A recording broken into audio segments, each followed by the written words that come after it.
Mise en œuvre d'un système d'ITE sur maison ou structure ossature bois. La construction à base de bois est définie selon le DTU 31.2. Les principaux supports admis pour l'ITE en ossature bois sont les panneaux OSB 3 et 4, les contreplaqués CTBX et CTBH et certains panneaux sous avis technique. Ces supports étant différents de la maçonnerie conventionnelle, une attention toute particulière sera apportée à la fixation du complexe isolant. La pose débute avec un profilé de départ adapté à l'épaisseur de l'isolant. Positionnez celui-ci à 15 cm du sol en prenant soin d'être à niveau. La première vis doit être positionnée à 5 cm du bord. Fixez le rail de départ à l'aide de vis à bois adaptées au support. Prendre soin de les espacer de 30 cm maximum. Renouvelez l'opération. La dernière fixation devra être positionnée à 5 cm du bord. Posez une éclisse PVC dans l'espace réservé afin de maintenir le niveau entre les profilés et assurer la libre dilatation entre eux.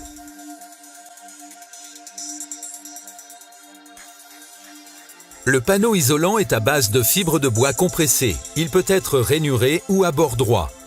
Il doit être certifié ACERMI. Le mode de fixation des isolants est une pose mécanique. Deux méthodes de fixation existent, soit par agrafage ou par chevillage à fleurs.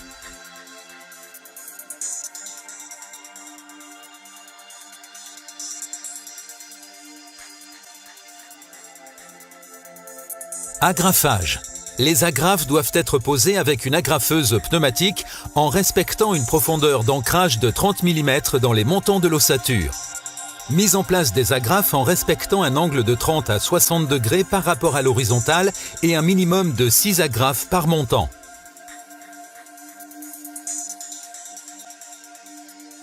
Chevillage à fleurs.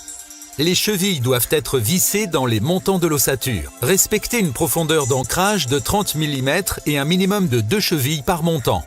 Mise en place des chevilles. Visser.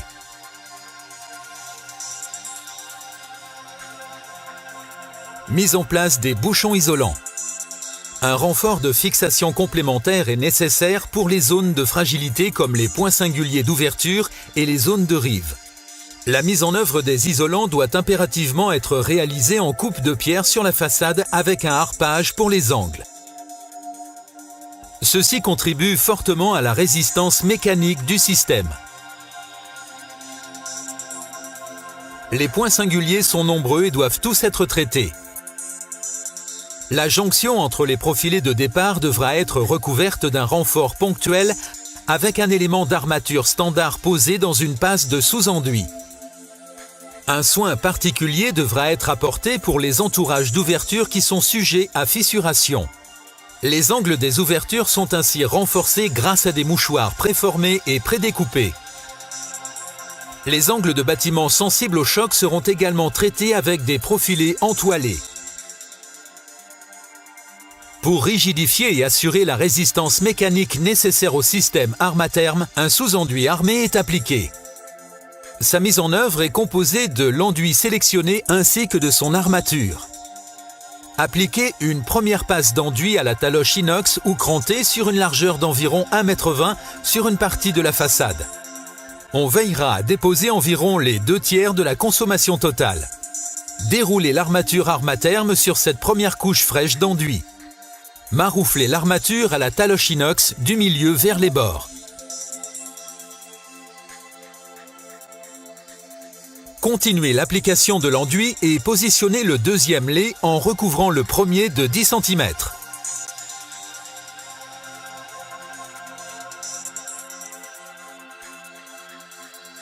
Prévoir 24 heures de séchage minimum. La deuxième passe d'enduit se réalise avec le tiers restant. Lissez sans attendre à l'aide d'une lisseuse. L'armature ne doit plus être visible. La pose du sous-enduit peut être mécanisée. En fonction du sous-enduit de votre finition, une impression du fond pourra être nécessaire. Celle-ci sera appliquée après 24 heures de séchage minimum et sera dans la tonalité de la finition. Zolpan propose une large palette d'aspects de finition, selon la mise en valeur de la façade recherchée. L'application de l'impression et de certaines finitions peut être aussi mécanisée. Replacer l'ensemble des éléments de façade initialement présents.